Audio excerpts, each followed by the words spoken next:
Bon, je m'en vais le prévenir ici. Voilà, bon, d'abord, je pense qu'il faudra lever l'équivoque, car le terme administratif officiel, ce n'est pas recensement, hein, c'est une opération d'enrôlement. La différence entre les deux, c'est que le recensement procède par le décompte de l'ensemble des citoyens, alors que l'enrôlement vient confirmer ou infirmer, ou tout simplement vérifier l'opération de recensement qui a déjà eu lieu.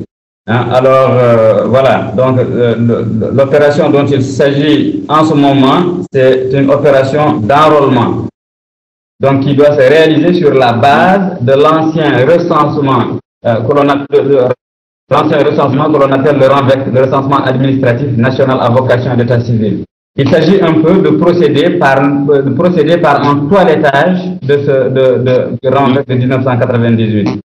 Voilà, maintenant, sur le principe, l'opération d'enrôlement n'est pas une mauvaise chose, car elle aurait permis de corriger un peu beaucoup d'incorrections, beaucoup de dénaturation, de tel nom, de prénom. On a eu à donner une date, le fameux 31-12 à beaucoup de gens, y compris à ceux qui connaissaient leur date de naissance. Donc ça aurait été une occasion de corriger tout cela. Malheureusement, très malheureusement, cette opération d'enrôlement est tirée un peu dans le mauvais sens, parce que la commission est infiltrée par des éléments bassistes et qui ont voulu instrumentaliser ce qui était sur le principe positif pour exclure les communautés noires de Mauritanie. Et d'où donc tout le problème que cela pose. Moi, je dis tout ça que ces rumeurs ont beaucoup circulé, donc dans un premier temps, à savoir qu'on aurait voulu diviser certaines communautés Poudar et Peul, mais après vérification, nous avons bien remarqué que tout ce qui a été dit n'était pas du tout fondé. Alors, il s'agissait de préciser la langue maternelle. Et c'est dans ce sens qu'il fallait tout simplement répondre par Poudar, Soninké ou arabe. Bon, la grande confusion réside au niveau qu'on a appelé arabe, et que un test, par exemple, on a les narratifs qu'on a associés avec les Beydans pour dire arabe. Or, ils ne sont pas peu, c'est un nombre important qui aujourd'hui ne sont pas comme étant arabe, mais qui revendiquent une identité tout à fait particulière, donc l'identité aratienne. Le problème se situe à ce niveau. Si mes amis ont un complément à faire, on écoute. Oui, tout à fait. Oui. Oui, Alassane, je vous écoute. Oui, par rapport à ce qu'il disait, en fait, ajouter que il y a ce problème. Il y a le problème aussi des Bambara, dont on n'a pas parlé. Parce que dans le formulaire, apparemment, il y a évidemment la langue maternelle à mentionner. Et quand on est Bambara, on prétend que vous n'êtes pas italien quand vous êtes de langue maternelle Bambara. Donc, c'est l'un des... Enfin, on va dire que véritablement, parler tout à l'heure d'infiltration, de volonté manifeste d'exclure les négro-mauritaniens de manière générale donc, de ce recensement. Donc voilà, il y a cette confusion qui est faite exprès entre les mots blancs et les haratines, donc pas d'identité définie pour les haratines, évidemment pour jouer sur le nombre et tout cela. Et puis il y a aussi l'exclusion à travers justement le fait qu'on ne mentionne pas le Bambara parmi les langues maternelles de Mauritanie. Indépendamment de cela, il y a évidemment tous ces témoignages qui font état de questions humiliantes relatives par exemple à est-ce qu'on demande à quelqu'un qui est venu chanter pour l'enrôlement, est-ce qu'il sait réciter tel ou tel autre verset du Coran, est-ce qu'il connaît telle ou telle personnalité politique, appartenant évidemment on va dire à la mouvance présidentielle ou en tout cas à la classe dirigeante. Est-ce que donc il y a effectivement cette volonté d'exclure une certaine partie de la Mauritanie. Voilà. Donc Mamadou, je te repasse la parole. Je vais juste compléter très rapidement sur un aspect de la question qui me semble être très important. Effectivement, dans le cadre de ces recensements, on demande la langue maternelle. Alors, vous avez le choix entre répondre que votre langue maternelle, c'est le Pulaar, c'est le Soninké, c'est le Wolof ou l'arabe. Alors, d'où tout le vice qu'il y a dans la question. Parce que en ne permettant pas à la communauté haratine de se démarquer, hein, donc, au lieu de poser la question de savoir quelle est votre langue maternelle, ils auraient pu demander à quelle communauté sociale vous appartenez. Ainsi, les haratines auraient pu se déterminer comme étant une communauté à part entière, car c'est cela, anthropologiquement, les haratines sont bel et bien une communauté à part entière. Mais ils ont là aussi, par le truchement d'une telle question, ils ont voulu, et cela depuis l'aube des temps, depuis 1960, créer une confusion en instrumentalisant le nombre des haratines. Car ainsi, à la fin de cet enrôlement, ils pourront dire que les Arabes de Mauritanie font à peu près 60% de la population. Donc, ils auront ainsi décompté les haratines parmi eux. Et c'est cela que nous contestons. Nous pensons que l'interrogation telle qu'elle est posée, elle est vicieuse. Elle ne permet pas de rendre compte de toute la configuration sociale et politique de la Mauritanie. Car les haratines ont le droit de se déterminer comme communauté, et or on ne leur donne pas ce choix. Et cela, ce n'est pas du tout admissible. Tous les Hassanophones, c'est-à-dire les Maures blancs et les haratines, c'est pour justifier en fait cette histoire de majorité. On veut nous imposer en fait la majorité arabe. Et c'est pour cela qu'il y a justement cette confusion dont on parlait tout à l'heure. C'est de confondre à la fois Maures blancs et haratines au sein d'une seule et même communauté, en ce sens qu'ils parlent tous la même langue. Et puisque sur les formulaires, il ne figure que on a le choix entre l'arabe, le pulaar, le soninké et le wolof. Évidemment, les haratines qui parlent hassaniya seront comptabilisés parmi, évidemment, la communauté arabe, alors que c'est en réalité une communauté à part. Donc, s'ils ne sont pas concernés par cela... Les hassaniya n'est pas de l'arabe. Les hassaniya n'est pas de l'arabe. Oui, le hassaniya, c'est le dialecte arabe local, si vous voulez. On peut discuter là-dessus. Peu importe. Mais en fait, évidemment, sur le formulaire, ce qui figure, c'est la langue arabe d'ailleurs. Alors que la langue arabe n'est la langue maternelle de personne. Ça n'existe pas à travers le monde. À travers le monde, il n'y a pas le monde arabe. Vous pouvez partir dans tous les pays. Vous ne verrez jamais un arabe qui parle l'arabe comme langue maternelle. En fait, il y a des variétés d'arabe, des variétés dialectales. Donc ça, c'est un autre débat. Peu importe. Mais ce que je veux dire simplement, c'est qu'il y a une confusion entretenue, volontaire, pour faire en sorte que les haratines, en fait, gonflent simplement le nombre de la communauté dite arabe, pour qu'il y ait évidemment justement une majorité. Vous pensez qu'il ne faut pas aller toucher les haratines pour les expliquer que, voilà, exactement, quoi qu'il arrive, c'est un négro-africain aussi comme tout le monde, et puisque nous avons eu des informations qui disent qu'il y a des villages entiers des haratines qui sont censés passer. Oui, j'allais juste préciser à Diko que ces questions existent bien dans le formulaire. Car nous avons un membre du bureau exécutif de l'image, en l'occurrence Bal Amadou, qui est membre d'une commission, notamment la commission de SEPRA. Et j'ai moi-même amené ma mère pour la faire recenser. Donc, il y a bien dans le formulaire, d'une part, il est écrit langue maternelle. Et donc, ceux qui sont susceptibles de vous recenser, ils doivent juste cliquer, ils vous posent la question. La question qu'on pose, c'est quelle est votre langue maternelle? Alors, vous devriez, mais sur leur écran, ils doivent cliquer soit sur arabe, pulaar, soninké ou wolof. Donc, c'est vraiment réel, quoi. Ça existe. Est-ce qu'on peut obtenir une copie de ce fameux formulaire? Négatif. Il n'y a pas de copie. Le formulaire, il est directement dans l'ordinateur. Et sur le récit que l'on vous remet, lorsque vous vous faites recenser, cette donnée n'apparaît pas. Comme il l'a dit, comme vient de le dire Mamadou, en fait, ce qui figure, c'est quelle est votre langue maternelle. C'est ça qu'on vous demande, normalement. Mais les autres questions, évidemment, celles auxquelles vous faisiez allusion, ne figurent certainement pas sur le formulaire officiel. J'aurais bien voulu attirer votre attention sur un fait. On dit que certaines questions ne figurent pas sur les formulaires, mais moi, je dirais tout simplement qu'il s'agit d'une stratégie bien élaborée. Parce que quand un agent recenseur vous pose certaines questions, par exemple, où votre père est né, où votre grand-père est né, donc vous connaissez tel village, vous connaissez telle personnalité politique, Jean Taya. Je dis tout simplement que ces gens ont bien ces questions au niveau des formulaires, mais ça laisse des traces. Donc, ça donne des preuves. En tout cas, à mon avis, ces gens, il s'agit d'une entente tacite, Ils laissent ces agents recenseurs poser certaines questions qui ne vont pas figurer au niveau des formulaires.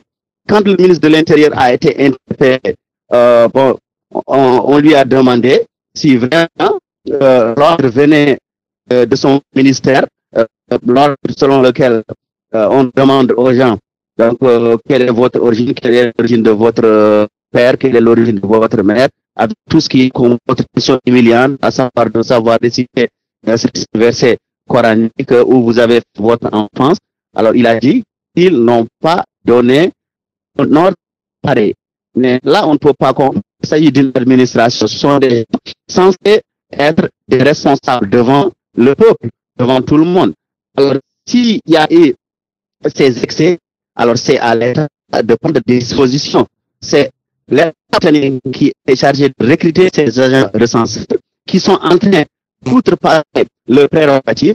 Alors, si les autorités sont au courant de ce qui se passe et que nous traduisons en ces autorités doivent tout simplement prendre des mesures et prendre des sanctions. Par exemple, remplacer ces agents recenseurs par d'autres qui vont faire ce qu'on leur a demandé. Mais s'il n'y a aucun changement, nous serons bien tentés de dire que c'est l'État qui l'autorise, que ça soit écrit ou que ça soit pas écrit. Donc, il faut que ça soit très clair dans l'esprit de tout un chacun. Oui.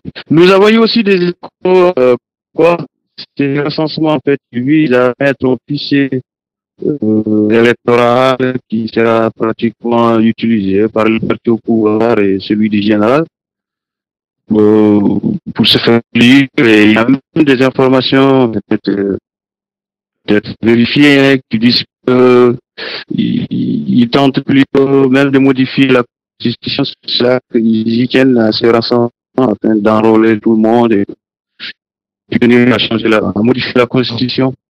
Se mettre au pouvoir. Est-ce que c'est grave? Est-ce que vous êtes au courant de ça? Tout ça, c'est... Bon. Quant à la dernière partie de votre question, je ne suis pas du tout au courant de cela, de l'éventualité de procéder par une modification de la Constitution. Cependant, je sais que les motivations, les raisons qui ont été invoquées par le ministre de l'Intérieur devant les députés à l'Assemblée nationale pour justifier cette opération, c'est que, eh bien, selon lui, à la suite des dernières élections présidentielles, l'opposition les a accusés d'avoir falsifié le fichier électoral, et qui dit fichier électoral dit naturellement la base de données liée à l'état civil, donc qui est celui du dernier recensement administratif national à vocation d'état civil. Et que c'est pour cela que eux, ils se sont dit cette fois-ci, ils voudraient faire de sorte que aux prochaines élections, eh bien, il n'y ait plus une quelconque possibilité de contester l'élection. Comment? Voilà pourquoi ils ont déclenché une opération d'enrôlement. Donc, pour cette raison, comme j'ai eu à l'expliquer au départ, l'enrôlement par opposition au recensement consiste à procéder par un toilettage de ce qui existait déjà, pour corriger, vérifier, etc. Bon, voilà la raison qui a été invoquée. Et maintenant, nous pouvons toujours en douter, et moi j'en doute énormément. J'en doute pour deux raisons. La première raison, c'est que si c'était pour un toilettage, pour corriger les imperfections du recensement administratif national à vocation d'état civil, pourquoi seules les populations noires de Mauritanie se retrouvent à une écrasante majorité rejetées, hein? Je veux dire que plus de 90% des rejets concernent plus de 90% des rejets concernent les populations noires. Ça, c'est la première raison. L'autre raison, c'est que si le toilettage existait et avait été déclenché pour assainir, donc pour rendre les prochaines élections plus crédibles, eh bien, pourquoi Mohamed Abdelaziz ne veut pas du tout déplacer l'échéance électorale des législatives qu'il a prévue au mois d'octobre? Alors que ce recensement, il est déclenché pour une période de 18 mois. Et ça veut dire que les élections législatives qu'il a programmées et qu'il tient mordicus à organiser au mois d'octobre prochain, eh bien, seront quand même organisées sur la base de ce fameux fichier des recensements de 1998. D'où donc l'incohérence dans le discours même de l'État. Voilà ce que j'avais à dire là-dessus. Voilà. Si je peux ajouter quelque chose. Oui. Par rapport à cela, c'est qu'en fait, l'État lui-même s'était dit, parce que Mamadou disait tout à l'heure que l'enrôlement était justifié justement au départ par le ministère pour des raisons électorales. Mais entre-temps, le ministre s'est dit lui-même. Moi, j'ai assisté à l'une des séances de l'Assemblée nationale où il disait en fait que le recensement n'avait rien à voir avec l'échéance électorale prochaine. Et que, bon, là maintenant, il parle de 18 mois, mais ils ont aussi dit, le ministre lui-même de l'Intérieur a dit que ce recensement prendrait le temps qu'il faudrait. Il prendrait le temps qu'il faudrait. Donc, je vous dire simplement que ce recensement ou cet enrôlement a en fait des objectifs inavoués. Ça n'a rien à voir en réalité avec une probable correction des imperfections durant le passé ou une volonté de mettre en ordre le fichier électoral. En réalité, il y a des objectifs inavoués qui maintenant passent au grand jour puisque, comme on l'a vu, en fait, les rejets concernent principalement les négro-mauritaniens. Et voilà, c'est une autre façon simplement de négrifier le pays. Voilà. Oui. En fait, en ce qui concerne les négro-mauritaniens ou les négro-africains qu'on appelle tous les Hassanophones, c'est-à-dire les Maures blancs et les Haratines, c'est pour justifier en fait cette histoire de majorité. On veut nous imposer en fait la majorité arabe. Et c'est pour cela qu'il y a justement cette confusion dont on parle tout à l'heure. C'est de confondre à la fois Maures blancs et Haratines au sein d'une seule et même communauté, en ce sens que ils parlent tous la même langue. Et puisque sur les formulaires, il ne figure que on a le choix entre l'arabe, le pulaar, le sunni et le wolof. Évidemment, les Haratines qui parlent Hassaniya seront comptabilisés parmi, évidemment, la communauté arabe, alors que c'est en réalité une communauté à part. Donc, s'ils ne sont pas concernés par cela... Les Hassaniya n'est pas de l'arabe. Les Hassaniya n'est pas de l'arabe. Le Hassaniya, c'est le dialecte arabe local, si vous voulez. On peut discuter là-dessus. Peu importe. Mais en fait, évidemment, sur le formulaire, ce qui figure, c'est la langue arabe d'ailleurs. Alors que la langue arabe n'est la langue maternelle de personne. Ça n'existe pas à travers le monde. À travers le monde, il n'y a pas le monde arabe. Vous pouvez partir dans tous les pays. Vous ne verrez jamais un arabe qui parle l'arabe comme langue maternelle. En fait, il y a des variétés d'arabe, des variétés dialectales. Donc ça, c'est un autre débat. Peu importe. Mais ce que je veux dire simplement, c'est qu'il y a une confusion entretenue, volontaire, pour faire en sorte que les Haratines en fait, gonfle simplement le nombre de la communauté dite arabe, pour qu'il y ait évidemment... Je pense qu'il ne faut pas se voiler la face, il faut dire certaines vérités. Je dirais qu'aujourd'hui, ceux qui sont les premiers visés, ce sont les nouveaux. Oui, j'allais juste préciser à Diko que ces questions existent bien dans le formulaire. Car nous avons un membre du bureau exécutif de l'image, en l'occurrence Bal Amadou, qui est membre d'une commission, notamment la commission de SEPRA. Et j'ai moi-même amené ma mère pour la faire recenser. Donc, il y a bien dans le formulaire, d'une part, il est écrit langue maternelle. Et donc, ceux qui sont susceptibles de vous recenser, ils doivent juste cliquer, ils vous posent la question. La question qu'on vous pose, c'est quelle est votre langue maternelle? Alors, vous devriez, mais sur leur écran, ils doivent cliquer soit sur arabe, pulaar, soninké ou wolof. Voilà. Oui. Donc, c'est vraiment réel, quoi. Ça existe. Est-ce qu'on peut obtenir une copie de ce fameux formulaire? Négatif. Il n'y a pas de, il n'y a pas de copie. Le formulaire, il est directement dans l'ordinateur. Et sur le récit que l'on vous remet, lorsque vous vous faites recenser, cette donnée n'apparaît pas. Je pense que dès que vous demandez si les questions relatives à vous parlez la Hassania ou des questions qui figurent sur le formulaire officiel, évidemment non. Comme il l'a dit, comme vient de le dire Mamadou, en fait, ce qui figure, c'est quelle est votre langue maternelle. C'est ça qu'on vous demande, normalement. Mais les autres questions, évidemment, celles auxquelles vous faisiez allusion, ne figurent certainement pas sur le formulaire officiel. Et c'est possible de se procurer un formulaire, comme l'a dit Mamadou. En quelque sorte, oui. Moi, j'aurais bien voulu attirer votre attention sur un fait. On dit que certaines questions ne figurent pas sur les formulaires, mais moi, je dirais tout simplement qu'il s'agit d'une stratégie bien élaborée. Parce que quand un agent recenseur vous pose certaines questions, par exemple, où votre père est né, où votre grand-père est né, donc vous connaissez tel village, vous connaissez telle personnalité politique, Jean Taya. Je dis tout simplement que ces gens ont bien ces questions au niveau des formulaires, mais ça laisse des traces. Donc, ça donne des preuves. En tout cas, à mon avis, ces gens, il s'agit d'une entente tacite, Ils laissent ces agents recenseurs poser certaines questions qui ne vont pas figurer au niveau des formulaires.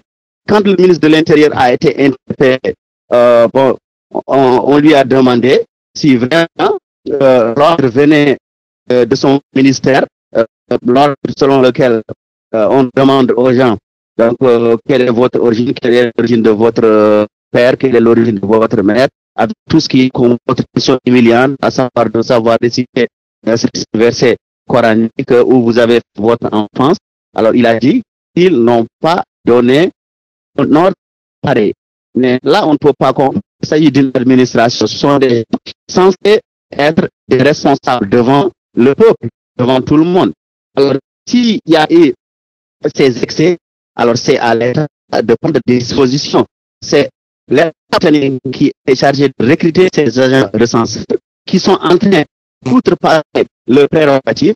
Alors, si les autorités sont au courant de ce qui se passe, que nous traduisons en les autorités doivent tout simplement prendre des mesures et prendre des par exemple, remplacer ces agents recenseurs par d'autres qui vont faire ce qu'on leur a demandé. Mais s'il n'y a aucun changement, nous serons bien tentés de dire que c'est l'État qui l'autorise, que ça soit écrit ou que ça soit pas écrit. Donc, il faut que ça soit très clair dans l'esprit de tout un chacun. Oui.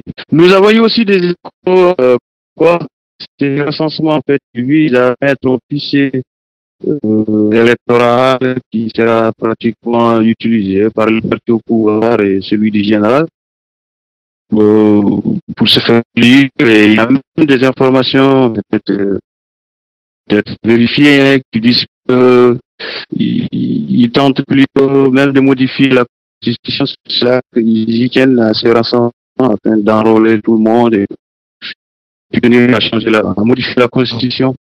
Se mettre au pouvoir. Est-ce que c'est grave? Est-ce que vous êtes au courant de ça? Tout ça, Bon. Quant à la dernière partie de votre question, je ne suis pas du tout au courant de cela, de l'éventualité de procéder par une modification de la Constitution. Cependant, je sais que les motivations, les raisons qui ont été invoquées par le ministre de l'Intérieur devant les députés à l'Assemblée nationale pour justifier cette opération, c'est que, eh bien, selon lui, à la suite des dernières élections présidentielles, l'opposition les a accusés d'avoir falsifié le fichier électoral, et qui dit fichier électoral dit naturellement la base de données liée à l'état civil, donc qui est celui du dernier recensement administratif national à vocation d'état civil. Et que c'est pour cela que eux, ils se sont dit cette fois-ci, ils voudraient faire de sorte que aux prochaines élections, eh bien, il n'y ait plus une quelconque possibilité de contester l'élection Comment ils ont donc, voilà pourquoi ils ont déclenché une opération d'enrôlement. Donc, pour cette raison, comme j'ai eu à l'expliquer au départ, l'enrôlement par opposition au recensement consiste à procéder par un toilettage de ce qui existait déjà, pour corriger, vérifier, etc. Bon, voilà la raison qui a été invoquée. Et maintenant, nous pouvons toujours en douter, et moi j'en doute énormément. J'en doute pour deux raisons. La première raison, c'est que si c'était pour un toilettage, pour corriger les imperfections du recensement administratif national à vocation d'état civil, pourquoi seules les populations noires de Mauritanie se retrouvent à une écrasante majorité rejetées, hein? Je veux dire que plus de 90% des rejets concernent plus de 90% des rejets concernent les populations noires. Ça, c'est la première raison. L'autre raison, c'est que si le toilettage existait et avait été déclenché pour assainir, hein, donc pour rendre les prochaines élections plus crédibles, eh bien, pourquoi Mohamed Abdelaziz ne veut pas du tout déplacer l'échéance électorale des législatives qu'il a prévue au mois d'octobre, alors que ce recensement, il est déclenché pour une période de 18 mois. Et ça veut dire que les élections législatives qu'il a programmées et qu'il tient mordicus à organiser au mois d'octobre prochain, eh bien, seront quand même organisées sur la base de ce fameux fichier des recensements de 1990. D'où donc l'incohérence dans le discours même de l'État. Voilà ce que j'avais à dire là-dessus. Voilà. Si je peux ajouter quelque chose, Oui. Par rapport à cela, c'est qu'en fait, l'État lui-même s'était dit, parce que Mamadou disait tout à l'heure que l'enrôlement était justifié justement au départ par le ministère pour des raisons électorales. Mais entre-temps, le ministre s'est dit lui-même. Moi, j'ai assisté à l'une des séances de l'Assemblée nationale où il disait en fait que le recensement n'avait rien à voir avec l'échéance électorale prochaine. Et que, bon, là maintenant, il parle de 18 mois, mais ils ont aussi dit, le ministre lui-même de l'Intérieur a dit que ce recensement prendrait le temps qu'il faudrait. Il prendrait le temps qu'il faudrait. Donc, je vous dire simplement que ce recensement ou cet enrôlement a en fait des objectifs inavoués.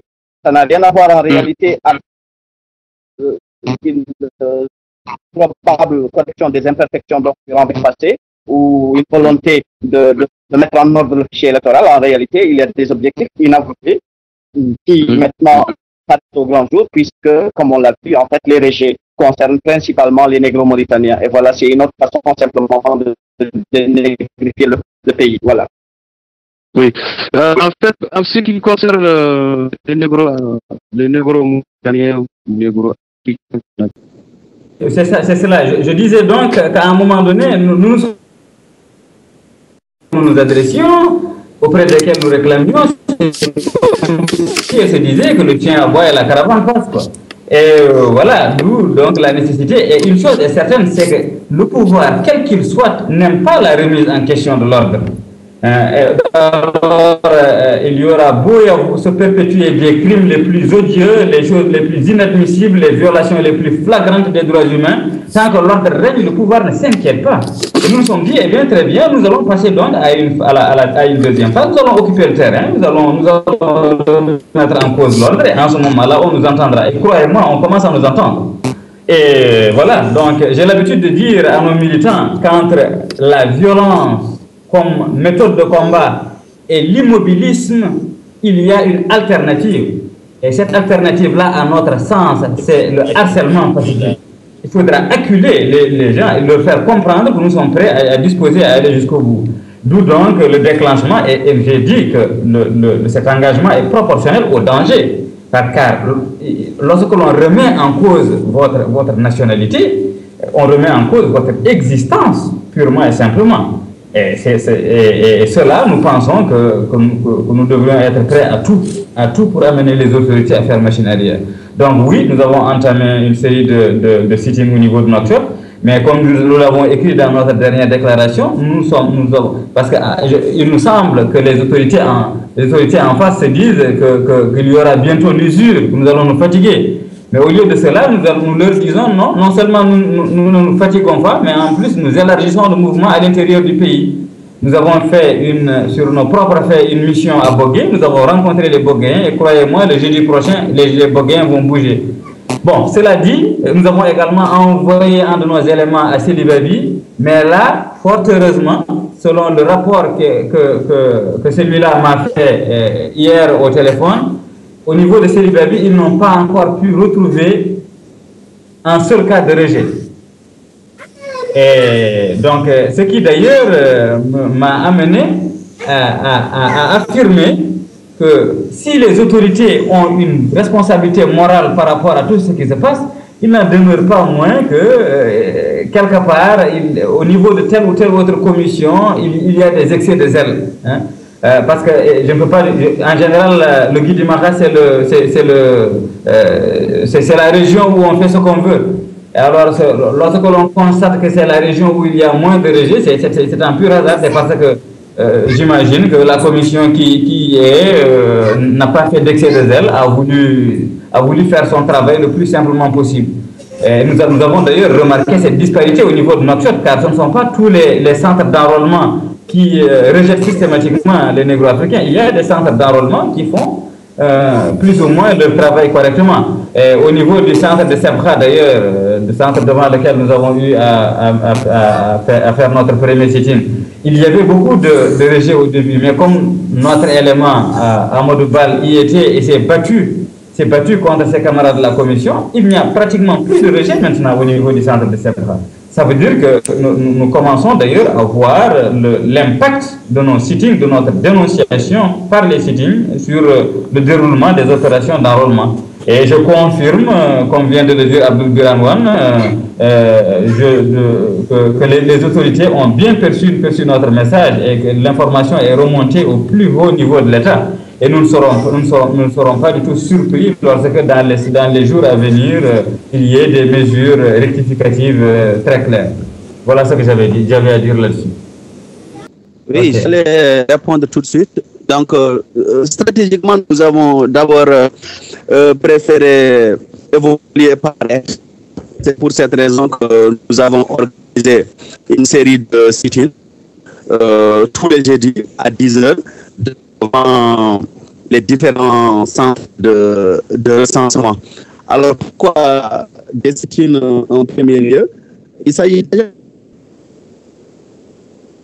qui tranche avec ce que nos ennemis faisaient, se contenter de déclarations ou de conférences de presse dans les différents sièges. Alors pour nous, il faut procéder par ce qu'on appelle l'harcèlement pacifique. Nous ne voulons pas qu'il y ait de violence, mais pour nous, il faut revendiquer en occupant l'espace. C'est pour cette raison que nous avons procédé par des sit-ins. C'est un moyen de protester pacifiquement, mais aussi un moyen de sensibiliser la population, mais aussi de tenir l'opinion internationale informée de ces discriminations atroces qui se passent dans ce pays. Pour nous, ces recensements sont tout simplement des recensements. Alors, nous avons l'habitude de dire que si cette situation n'évolue pas, nous serons obligés d'évoluer en dépassant le sit-in et en adoptant une nouvelle forme de contestation. Ça peut être des marches, donc, et ça peut être aussi autre chose. Donc, pour l'instant, on s'en tient au sit-in. Alors, il y a des rumeurs qui circulent selon lesquelles ils sont en train de faire machine arrière. Mais non, ça ne peut pas marcher. Nous n'allons pas tomber dans les mêmes pièges que nos prédécesseurs. Pour nous, s'il y a changement, si les autorités veulent rectifier il faut que ça soit sur des bases claires et solides. Alors, tout simplement pour dire on arrête nos activités parce que les gens sont en train de reculer. Non, il faut que ça soit très clair. Si on voit qu'ils ont abandonné en procédant par certaines solutions, on peut bien arrêter, mais pour ça, on continue. Alors, je vais tout simplement apporter une précision. Alors, tant que ce changement n'aura pas lieu, on dira que les autorités sont de mauvaise foi. Une commission nationale qui est chargée de gérer ces recensements, cette commission nationale comprend 12 cadres. Alors, ces 12 cadres sont tous morts, sauf un qui est noir. Et ce plan départemental, vous avez 54 cadres qui couvrent ces activités sur les 54, il n'y a que 2 noirs. Alors pour nous, le changement va commencer par la dissolution de ces différentes commissions qui doivent être forcément équilibrées pour que chaque communauté se sente représentée et chaque communauté soit respectée quant au bon fonctionnement de ces organisations. Donc, je me résigne. On procède.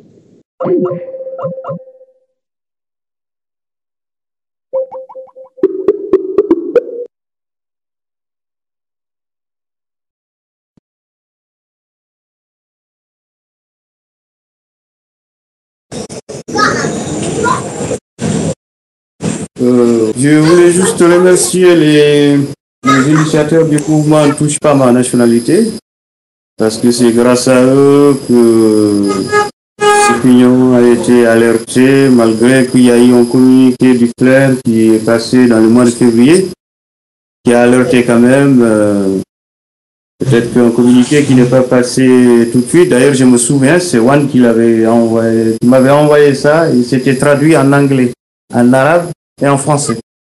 Ça a été bien... c'est ça, Juan, hein, si je ne me trompe pas. Ouais, je l'ai bien envoyé au site de Fleur, ouais.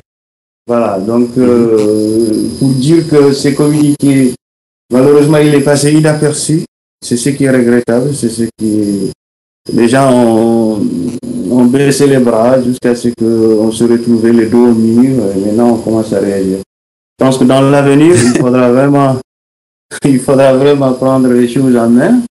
Et il faut essayer de rassembler toute la société mauritanienne, parce que moi j'ai eu des citoyens morts arabo-berbères qui m'ont dit qu'ils ne se sont pas recensés, ils ne sont pas au courant de ce recensement.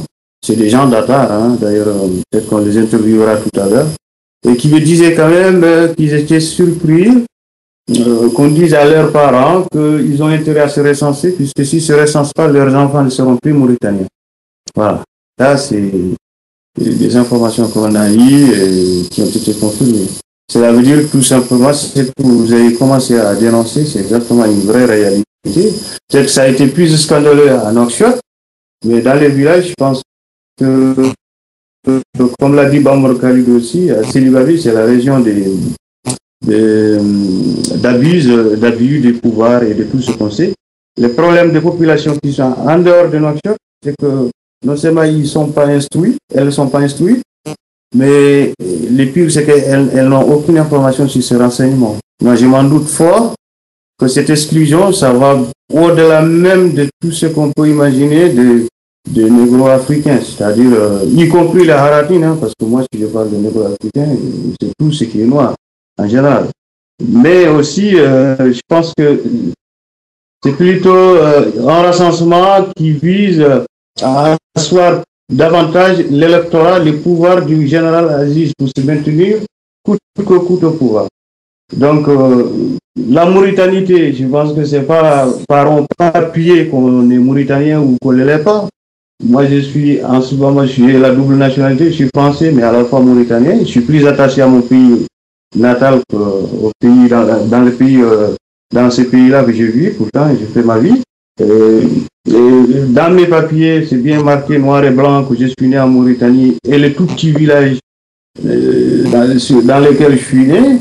Si je ne suis pas recensé, c'est parce que tout simplement, moi, l'ambassade ici, il recense que les gens qui sont à Paris ou qui sont dans les environnements.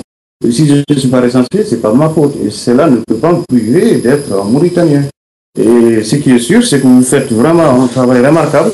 Il faut travailler, il faut dénoncer, il faut surtout exiger que chaque citoyen soit recensé.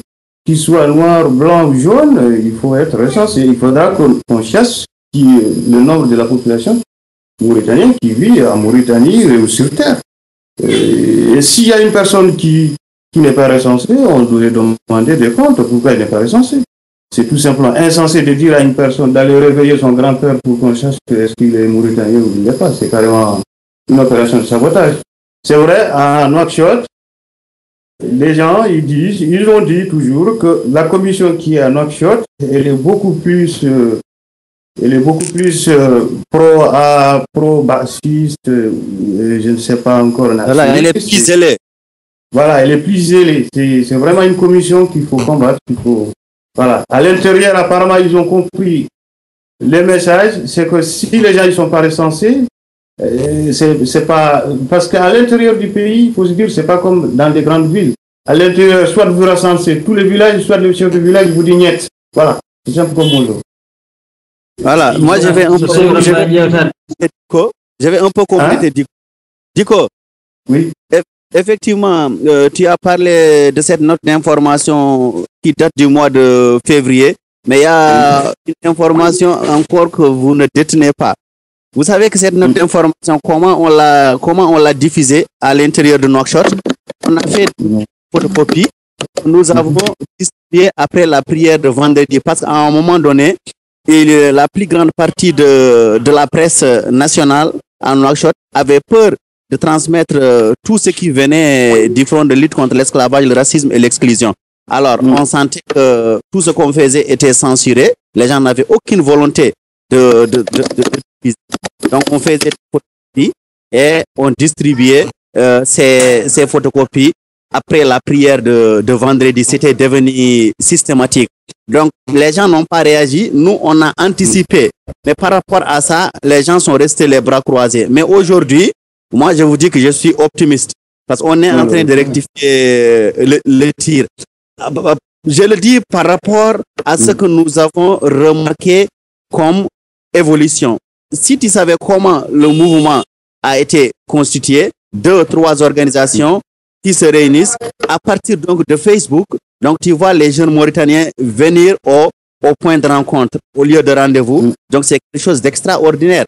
Nous avons fait notre dernier sit-in le jeudi passé et à chaque fois, on remarque qu'il y a plus de jeunes que d'habitude. Nous voyons même des gens qui sont issus donc de certains partis dirigés par des négros mauritaniens qui viennent nous rejoindre pour dire qu'ils ne comprennent plus le mutisme de leurs dirigeants, qui voient que les négros mauritaniens sont sur le point d'être privés de leur nationalité et qui restent les bras croisés. Ils ne comprennent plus, donc ils rejoignent le mouvement Touche pas à ma nationalité. Donc je suis très optimiste. Si dans le passé, les gens sont restés inactifs, aujourd'hui, les gens sont en train de bouger, de mobiliser. Au moment où je vous parle, les jeunes de la Sopojim, de l'ILOG sont en train de constituer des cellules pour mieux sensibiliser. Croyez-moi, tant que cette situation d'injustice continuera, alors nous, on va pas dormir, on va pas se reposer. Et c'est une certitude chez moi, les autorités vont reculer. Espérons-le. Espérons. Oui, ben, je vais juste dire que dans cette affaire, il faudra faire preuve de beaucoup de tact, mais également d'intelligence et de fermeté. Et c'est ce que nous avons fait jusque-là. Nous ne surévaluons pas nos forces. Nous ne surévaluons pas nos forces. Nous sommes conscients que le peuple opprimé de Mauritanie n'a pas encore atteint l'état de maturité dont on voudrait qu'il atteigne. Mais ce que nous sommes en train de faire, c'est ce que j'appelle la pédagogie du courage. Vous voyez, le premier jour, lorsque nous avons appelé au premier sitting devant le centre d'enrôlement où Abdelaziz lui-même s'est fait enrôler, lorsque nous sommes arrivés le matin à 10h, il y avait un déploiement impressionnant de la garde nationale. Et l'officier nous avait dit que nous ne pouvions pas faire de manifestation parce qu'il n'y avait pas d'autorisation. Et puis, ils nous ont même envoyé un conseiller de Sebra, un vieux, un ancien, pour nous dissuader.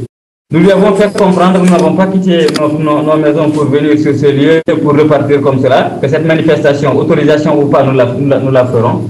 Et que s'il y avait des ordres, ils allaient être les seuls responsables de ce désordre, parce que si nous tombions dessus, nous nous défendrions avec nos mains nues.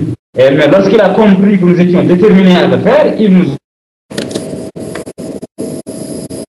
ont dit, écoutez, si vous ne tapez sur personne, vous ne cassez aucune voiture, vous ne faites pas de la violence, vous avez le droit de manifester. On leur a dit, nous ne sommes pas des irresponsables, nous allons faire notre manif. Et c'est idem également pour le deuxième sitting au niveau de Elmina. Il y avait et la police et la garde. Cette fois-ci, ils n'ont même pas essayé de nous dissuader.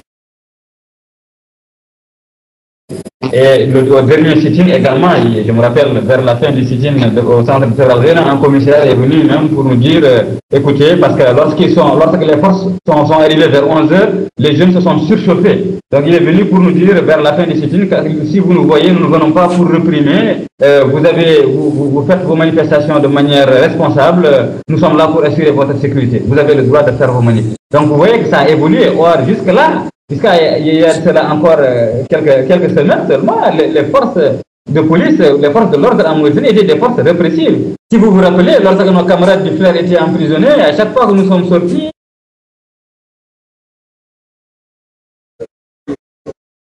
nous avons voulu faire la marche, elle a été réprimée devant l'Assemblée nationale. Donc c'est tout cela qui fait qu'aujourd'hui, ils ont fini par intérioriser l'idée selon laquelle c'est la répression qui engendre le désordre. Parce que lorsqu'ils le répriment, nous nous défendons, c'est ça qui engendre le désordre. Enfin, cela c'est bien. Mais il est important que nous ne surévaluons pas la crédibilité de cette mouvance ne touche pas à ma nationalité, vient du fait que jusque-là, nous nous sommes comportés de manière responsable. Nous avons bien l'intention de continuer à nous comporter de manière responsable. Donc, responsablement, comme j'ai l'habitude de le dire, responsablement, mais fermement. Si on nous tombe dessus, nous nous défendrons. Si on essaie de nous empêcher de nous manifester, nous manifesterons quand même. Mais nous devrions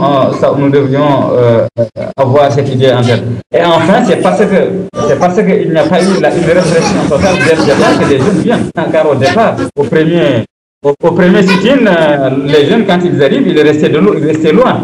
Maintenant qu'ils ont vu que ça pouvait passer, ils arrivent. Donc, ce qui est là aussi encourageant. Et lorsque nous avons été à Bogué avant-hier, c'était aussi très encourageant parce qu'immédiatement là, devant nous, à la fin de l'Assemblée générale, les gens se sont cotisés, une vingtaine de mille oublias, ils ont décidé de faire exactement comme nous. Et ça, c'est extrêmement encourageant. Donc oui, nous avons espoir que le mouvement va s'amplifier et que les autorités n'auront d'autre choix que de nous entendre. Parce que sinon, ça risque d'être bien mauvais pour elles. Je vais, si vous permettez, j'ajoute juste une petite information. Monsieur Bamour Khalidou vient de vous raconter comment les éléments de la police et de la garde ont tenté d'empêcher notre sit-in. Alors ça, c'est pour vous montrer tout simplement aussi qu'il y a deux catégories de citoyens dans ce pays. Au moment où ces gens tentaient de nous empêcher de faire notre sit-in, il y avait des morts blancs qui campaient au moins, ça fait 2 mois devant le palais présidentiel. Donc personne ne leur a dit un mot. Alors quand on veut faire un sit-in, on nous dit vous n'avez pas le droit. C'est en ce moment qu'on a fait comprendre à l'officier de la garde, voilà, ça fait déjà 2 mois que des jeunes campent en permanence devant le palais présidentiel. Ces gens ont le droit d'y rester. Et nous, quand on vient pour protester contre ces recensements, vous nous demandez de quitter les lieux parce que tout simplement, nous n'avons pas le droit de nous réunir. C'est pour attirer une fois de plus l'attention de tout le monde sur ce racisme d'État qui est systématique dans ce pays. Effectivement.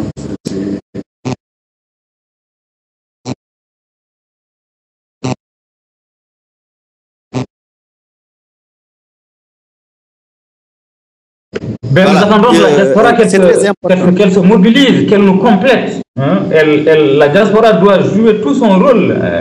Rôle que du reste, elle avait bien joué lorsque, dans le cadre du FLAIR, nos camarades se sont retrouvés emprisonnés et que nous devrions faire face à la répression des autorités. Je pense que la diaspora doit jouer tout son rôle. Elle est concernée par le combat. Et comment? J'ai vu dans le net qu'elle envisage par exemple de faire un sitting devant l'ambassade de Mauritanie en France, je crois que c'est pour le 23, si mes informations sont bonnes. Je pense que c'est une très bonne chose. Ça, c'est déjà une manière pour elle de relayer. Hein, c'est important, car le combat n'est pas distinct. Et au contraire, il est complémentaire. Et enfin, donc, tous les moyens sont bons. Il va falloir que nous coordonnions, que nous amplifions le combat. Et c'est dans cette complémentarité-là que nous pouvons optimiser notre combat. C'est cela mon avis. Oui, effectivement. Le 23 juillet, il y a une conférence sur le recensement qui aura lieu à Paris. On est en plein préparatif pour élaborer les modes d'action et le soutien qu'il faut apporter à ceux qui sont à l'intérieur, c'est-à-dire vous et les autres. Et ensuite, la manifestation aura lieu le 24, le dimanche qui suit. Voilà. Donc, la diaspora s'organise. Moi, je me permets pas de dire que je représente la diaspora, mais en tout cas, j'essaie à notre niveau, moi, Tijane et d'autres personnes, on sait qu'on essaye quand même de mobiliser les associations et les partis politiques qui sont là. C'est pas simple, c'est toujours pareil. Avant que la diaspora se mette au travail, il faut aller, voilà. Mais quand même, c'est en cours. Hein.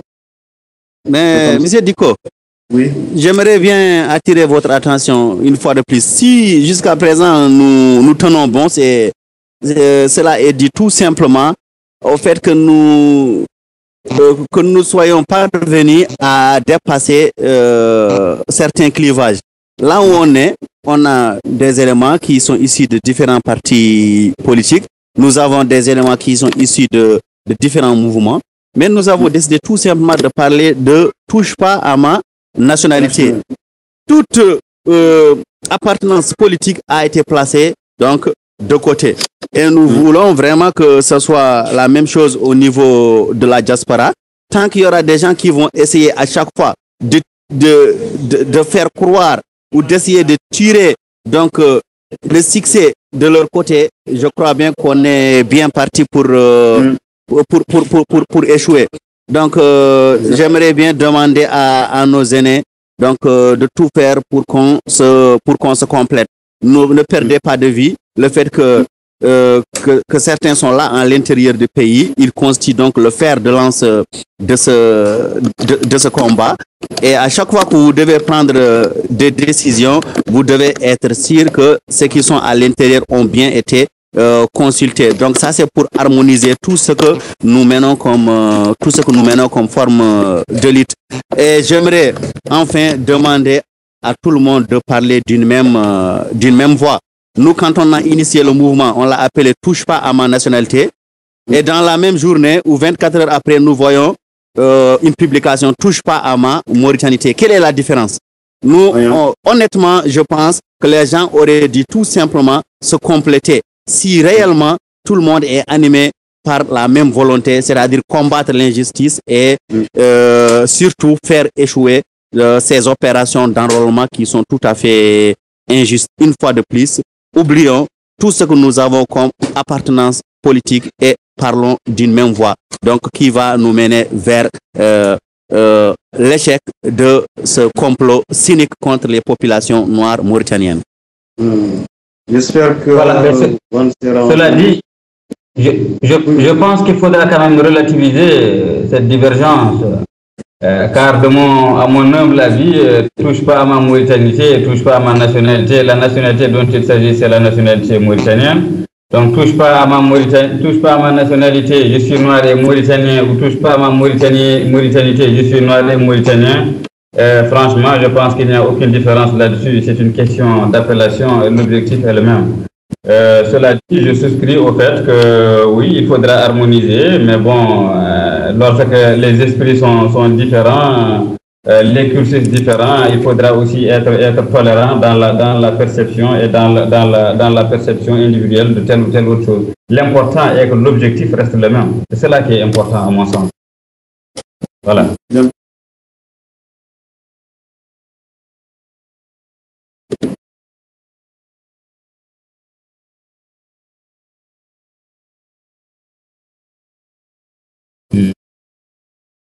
Donc nous, on vous garantit quand même la publication, la plus large publication possible.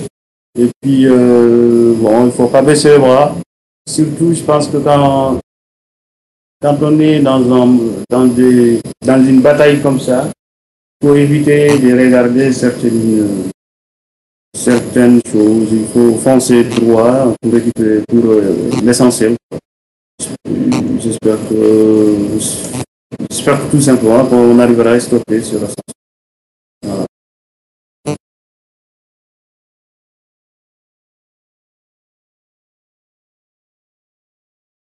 Oui, je vais répondre tout de suite. Donc, stratégiquement, nous avons d'abord préféré évoluer par est. C'est pour cette raison que nous avons organisé une série de sit-ins tous les jeudis à 10h devant les différents centres de recensement. Alors, pourquoi des sit-ins en premier lieu? Il s'agit qui tranche avec ce que nos ennemis faisaient, se contenter de déclarations ou de conférences de presse dans les différents sièges. Alors, pour nous, il faut procéder par ce qu'on appelle l'harcèlement pacifique. Nous ne voulons pas qu'il y ait de violence, mais pour nous, il faut revendiquer en occupant l'espace. C'est pour cette raison que nous avons procédé par des sit-ins. C'est un moyen de protester pacifiquement, mais aussi un moyen de sensibiliser la population, mais aussi de tenir l'opinion internationale informée de ces discriminations atroces qui se passent dans ce pays. Pour nous, ces recensements sont tout simplement des recensements. Alors, nous avons l'habitude de dire que si cette situation n'évoluait pas, nous serons obligés d'évoluer en dépassant le sit-in et en adoptant une nouvelle forme de contestation. Peut-être des marches, donc, et ça peut être aussi autre chose. Donc, pour l'instant, on s'en tient au sit-in. Alors, il y a des rumeurs qui circulent selon lesquelles ils sont en train de faire machine arrière. Mais non, ça ne peut pas marcher. Nous n'allons pas tomber dans les mêmes pièges que nos prédécesseurs. Pour nous, s'il y a changement, si les autorités veulent rectifier il faut que ça soit sur des bases claires et solides. Alors, tout simplement pour dire on arrête nos activités parce que les gens sont en train de reculer. Non, il faut que ça soit très clair. Si on voit qu'ils ont abandonné en procédant par certaines solutions, on peut bien arrêter, mais pour l'instant, on continue. Alors, je vais tout simplement apporter une précision. Alors, tant que ce changement n'aura pas lieu, on dira que les autorités sont de mauvaise foi. Une commission nationale qui est chargée de gérer ces recensements, cette commission nationale comprend 12 cadres. Alors, ces 12 cadres sont tous morts, sauf un qui est noir. Et ce plan départemental, vous avez 54 cadres qui couvrent ces activités. Sur les 54, il n'y a que 2 noirs. Alors, pour nous, le changement va commencer par la dissolution de ces différentes commissions qui doivent être forcément équilibrées pour chaque communauté se sente représentée et chaque communauté soit respectée quant au bon fonctionnement de ces opérations. Donc, je me résume, on procède.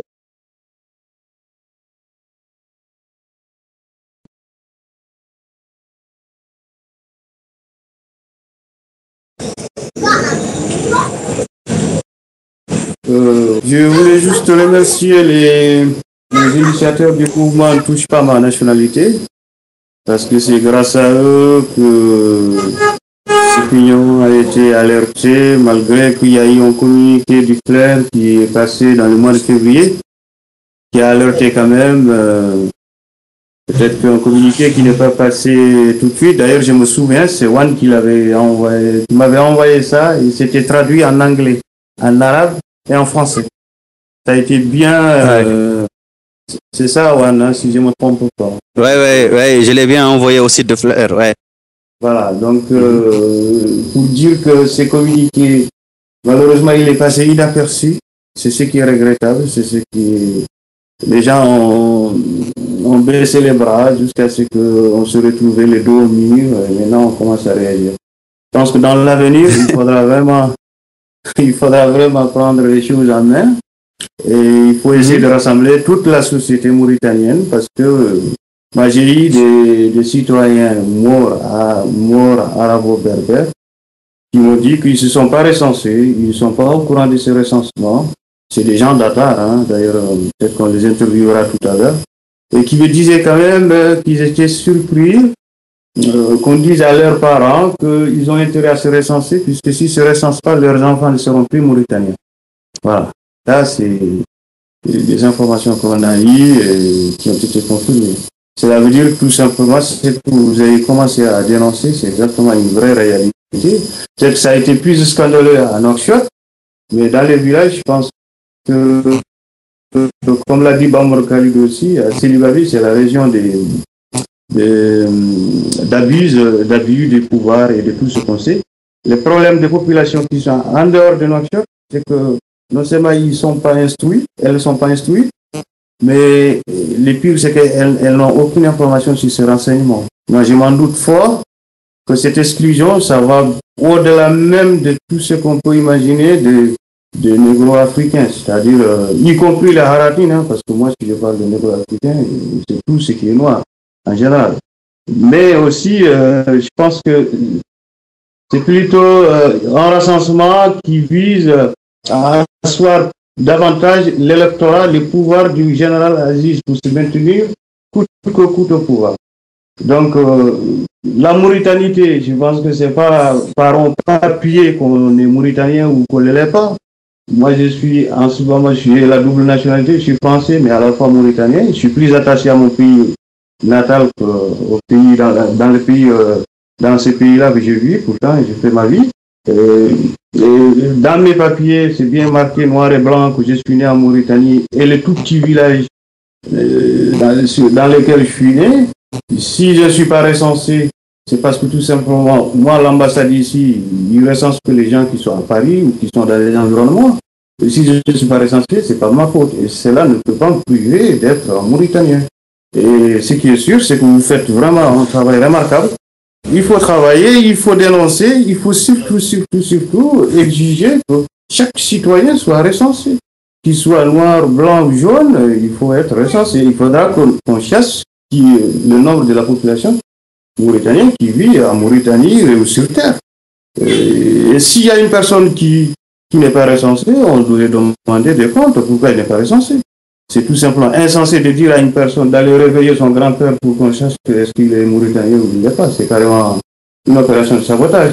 C'est vrai, à Nouakchott, les gens, ils ont dit toujours que la commission qui est à Nouakchott, elle est beaucoup plus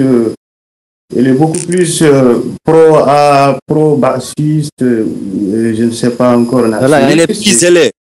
Voilà, elle est plus zélée. C'est vraiment une commission qu'il faut combattre, Voilà. À l'intérieur, apparemment, ils ont compris les messages. C'est que si les gens ne sont pas recensés, c'est pas. Parce qu'à l'intérieur du pays, il faut se dire, c'est pas comme dans les grandes villes. À l'intérieur, soit vous recensez tous les villages, soit le chef de village vous dit niet. Voilà. C'est simple comme bonjour. Voilà. Moi, j'avais un peu complété. Dico. Oui. Effectivement, tu as parlé de cette note d'information qui date du mois de février, mais il y a une information encore que vous ne détenez pas.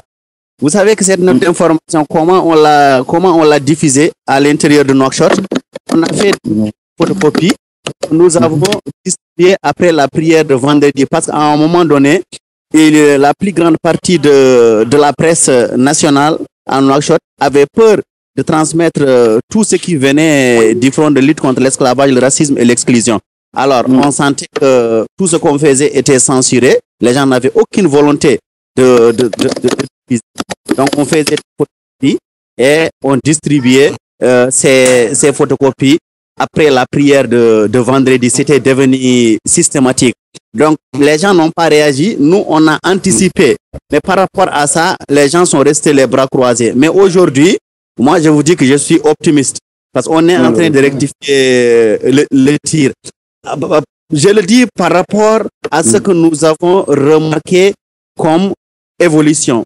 Si tu savais comment le mouvement a été constitué, 2 ou 3 organisations qui se réunissent à partir donc de Facebook. Donc, tu vois les jeunes Mauritaniens venir au point de rencontre au lieu de rendez-vous. Donc, c'est quelque chose d'extraordinaire. Nous avons fait notre dernier sit-in le jeudi passé et à chaque fois, on remarque qu'il y a plus de jeunes que d'habitude. Nous voyons même des gens qui sont issus donc de certains partis dirigés par des négros mauritaniens qui viennent nous rejoindre pour dire qu'ils ne comprennent plus le mutisme de leurs dirigeants, qui voient que les négros mauritaniens sont sur le point d'être privés de leur nationalité et qui restent les bras croisés. Ils ne comprennent plus, donc ils rejoignent le mouvement Touche pas à ma nationalité. Donc je suis très optimiste. Si dans le passé, les gens sont restés inactifs, aujourd'hui, les gens sont en train de bouger, de mobiliser. Au moment où je vous parle, les jeunes de la Sopojim, de l'ILOG sont en train de constituer des cellules pour mieux sensibiliser. Croyez-moi, tant que cette situation d'injustice continuera, alors nous, on va pas dormir, on va pas se reposer. Et c'est une certitude chez moi, les autorités vont reculer. Espérons-le. Espérons. Oui, ben, je vais juste dire que dans cette affaire, il faudra faire preuve de beaucoup de tact, mais également d'intelligence et de fermeté. Et c'est ce que nous avons fait jusque-là. Nous ne surévaluons pas nos forces. Nous ne surévaluons pas nos forces. Nous sommes conscients que le peuple opprimé de Mauritanie n'a pas encore atteint l'état de maturité dont on voudrait qu'il atteigne. Mais ce que nous sommes en train de faire, c'est ce que j'appelle la pédagogie du courage. Vous voyez, le premier jour, lorsque nous avons appelé au premier sitting devant le centre d'enrôlement où Abdelaziz lui-même s'est fait enrôler, lorsque nous sommes arrivés le matin à 10h, il y avait un déploiement impressionnant de la garde nationale. Et l'officier nous avait dit que nous ne pouvions pas faire de manifestation parce qu'il n'y avait pas d'autorisation. Et puis, ils nous ont même envoyé un conseiller de Sebra, un vieux, un ancien, pour nous dissuader. Nous lui avons fait comprendre que nous n'avons pas quitté nos maisons pour venir sur ce lieu, pour repartir comme cela, que cette manifestation, autorisation ou pas, nous la ferons. Et que s'il y avait désordre, ils allaient être les seuls responsables de ce désordre, parce que si nous tombions dessus, nous nous défendrions avec nos mains nues. Mais lorsqu'il a compris que nous étions déterminés à le faire, il nous ont dit, écoutez, si vous ne tapez sur personne, vous ne cassez aucune voiture, vous ne faites pas de la violence, vous avez le droit de manifester. On leur a dit, nous ne sommes pas des irresponsables, nous allons faire notre manif. Et c'est idem également pour le deuxième sitting au niveau de Elmina. Il y avait et la police et la garde. Cette fois-ci, ils n'ont même pas essayé de nous dissuader.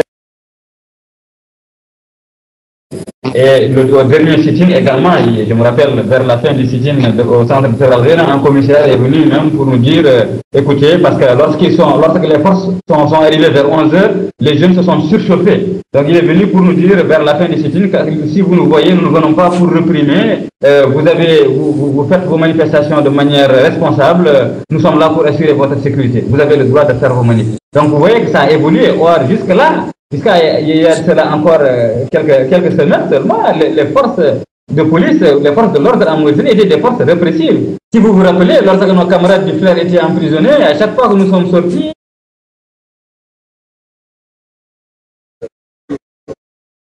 nous avons voulu faire la marche, elle a été réprimée devant l'Assemblée nationale. Donc c'est tout cela qui fait qu'aujourd'hui, ils ont fini par intérioriser l'idée selon laquelle c'est la répression qui engendre le désordre. Parce que lorsqu'ils le répriment, nous nous défendons, c'est ça qui engendre le désordre. Enfin, cela c'est bien. Mais il est important que nous ne surévaluons pas la crédibilité de cette mouvance ne touche pas à ma nationalité, vient du fait que jusque-là, nous nous sommes comportés de manière responsable. Nous avons bien l'intention de continuer à nous comporter de manière responsable. Donc, responsablement, comme j'ai l'habitude de le dire, responsablement, mais fermement. Si on nous tombe dessus, nous nous défendrons. Si on essaie de nous empêcher de nous manifester, nous manifesterons quand même. Mais nous devrions avoir cette idée en tête. Et enfin, c'est parce qu'il n'y a pas eu une répression totale dès le départ que les jeunes viennent. Car au départ, au premier sit-in, les jeunes, quand ils arrivent, ils restaient loin. Maintenant qu'ils ont vu que ça pouvait passer, ils arrivent. Donc, ce qui est là aussi encourageant. Et lorsque nous avons été à Bogué avant-hier, c'était aussi très encourageant parce qu'immédiatement là, devant nous, à la fin de l'Assemblée générale, les gens se sont cotisés, une vingtaine de mille oublias, ils ont décidé de faire exactement comme nous. Et ça, c'est extrêmement encourageant. Donc oui, nous avons espoir que le mouvement va s'amplifier et que les autorités n'auront d'autre choix que de nous entendre. Parce que sinon, ça risque d'être bien mauvais pour elles. Je vais, si vous permettez, j'ajoute juste une petite information.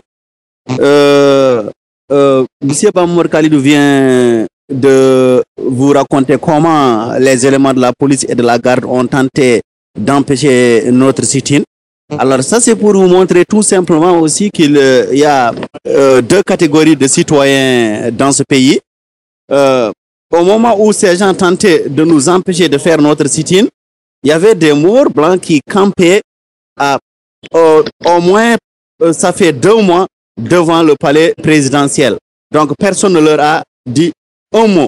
Alors quand on veut faire un sit-in, on nous dit vous n'avez pas le droit. C'est en ce moment qu'on a fait comprendre à l'officier de la garde, voilà, ça fait déjà 2 mois que des jeunes campent en permanence devant le palais présidentiel. Ces gens ont le droit d'y rester. Et nous, quand on vient pour protester contre ces recensements, vous nous demandez de quitter les lieux parce que tout simplement, nous n'avons pas le droit de nous réunir. C'est pour attirer une fois de plus l'attention de tout le monde sur ce racisme d'État qui est systématique dans ce pays.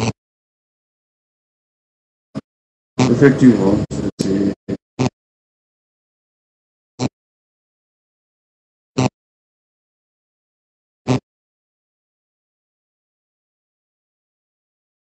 Ben, nous attendons de la diaspora qu'elle se mobilise, qu'elle nous complète. Hein. La diaspora doit jouer tout son rôle. Rôle que du reste, elle avait bien joué lorsque, dans le cadre du flair, nos camarades se sont retrouvés emprisonnés et que nous devrions faire face à la répression des autorités. Je pense que la diaspora doit jouer tout son rôle. Elle est concernée par le combat. Et comment? J'ai vu dans le net qu'elle envisage par exemple de faire un sitting devant l'ambassade de Mauritanie en France, je crois que c'est pour le 23, si mes informations sont bonnes. Je pense que c'est une très bonne chose. Ça, c'est déjà une manière pour elle de relayer. Hein, c'est important, car le combat n'est pas distinct. Et au contraire, il est complémentaire. Et enfin, donc, tous les moyens sont bons. Il va falloir que nous coordonnions, que nous amplifions le combat. Et c'est dans cette complémentarité-là que nous pouvons optimiser notre combat. C'est cela mon avis. Oui, effectivement. Le 23 juillet, il y a une conférence sur le recensement qui aura lieu à Paris. On est en plein préparatif pour élaborer les modes d'action et le soutien qu'il faut apporter à ceux qui sont à l'intérieur, c'est-à-dire vous et les autres. Et ensuite, la manifestation aura lieu le 24, le dimanche qui suit. Voilà.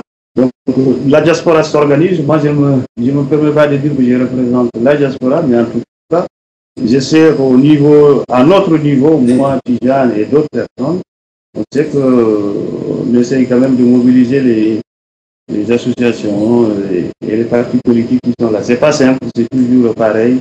Avant que la diaspora se mette au travail, il faut aller, mais quand même, c'est en cours. Mais, M. Diko, oui. J'aimerais bien attirer votre attention une fois de plus. Si jusqu'à présent nous tenons bon, cela est dû tout simplement au fait que nous soyons parvenus à dépasser certains clivages. Là où on a des éléments qui sont issus de différents partis politiques. Nous avons des éléments qui sont issus de différents mouvements. Mais nous avons décidé tout simplement de parler de « touche pas à ma nationalité ». Toute appartenance politique a été placée donc de côté. Et nous voulons vraiment que ce soit la même chose au niveau de la diaspora. Tant qu'il y aura des gens qui vont essayer à chaque fois de faire croire ou d'essayer de tirer donc le succès de leur côté, je crois bien qu'on est bien parti pour échouer. Donc, j'aimerais bien demander à nos aînés donc, de tout faire pour qu'on se complète. Ne perdez pas de vue le fait que certains sont là à l'intérieur du pays. Ils constituent donc le fer de lance de ce combat. Et à chaque fois que vous devez prendre des décisions, vous devez être sûr que ceux qui sont à l'intérieur ont bien été consulter. Donc ça c'est pour harmoniser tout ce que nous menons comme forme de lutte. Et j'aimerais enfin demander à tout le monde de parler d'une même voix. Nous, quand on a initié le mouvement, on l'a appelé Touche pas à ma nationalité. Et dans la même journée, ou 24 heures après, nous voyons une publication Touche pas à ma mauritanité. Quelle est la différence?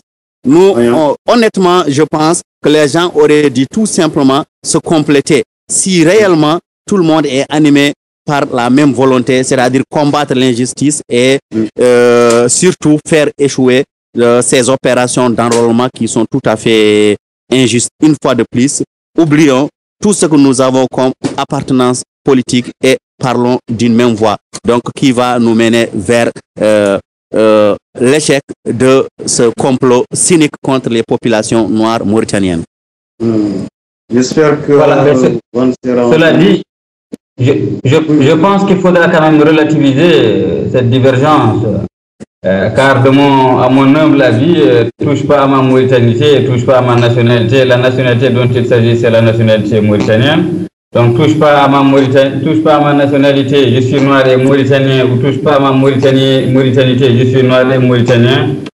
Franchement, je pense qu'il n'y a aucune différence là-dessus. C'est une question d'appellation et l'objectif est le même. Cela dit, je souscris au fait que oui, il faudra harmoniser, mais bon, lorsque les esprits sont différents, les cursus différents, il faudra aussi être tolérant dans la perception et dans la perception individuelle de telle ou telle autre chose. L'important est que l'objectif reste le même. C'est cela qui est important à mon sens. Voilà.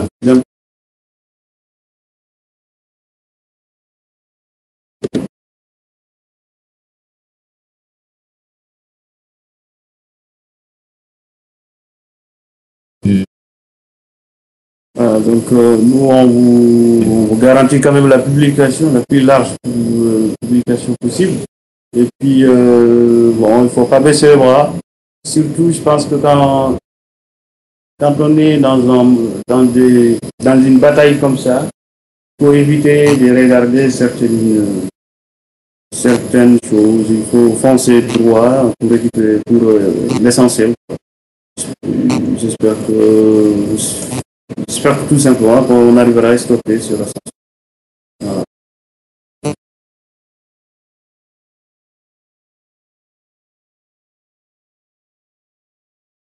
Oui, je vais répondre tout de suite. Donc, stratégiquement, nous avons d'abord préféré évoluer par X. C'est pour cette raison que nous avons organisé une série de sit-ins tous les jeudis à 10 heures devant les différents centres de recensement. Alors, pourquoi des sit-ins en premier lieu? Il s'agit qui tranche avec ce que nos ennemis faisaient, se contenter de déclarations ou de conférences de presse dans les différents sièges. Alors, pour nous, il faut procéder par ce qu'on appelle l'harcèlement pacifique. Nous ne voulons pas qu'il y ait de violence, mais pour nous, il faut revendiquer en occupant l'espace. C'est pour cette raison que nous avons procédé par des sit-ins. Les sit-ins constituent un moyen de protester pacifiquement, mais aussi un moyen de sensibiliser la population, mais aussi de tenir l'opinion internationale informée de ces discriminations atroces qui se passent dans ce pays. Pour nous, ces recensements sont tout simplement des recensements.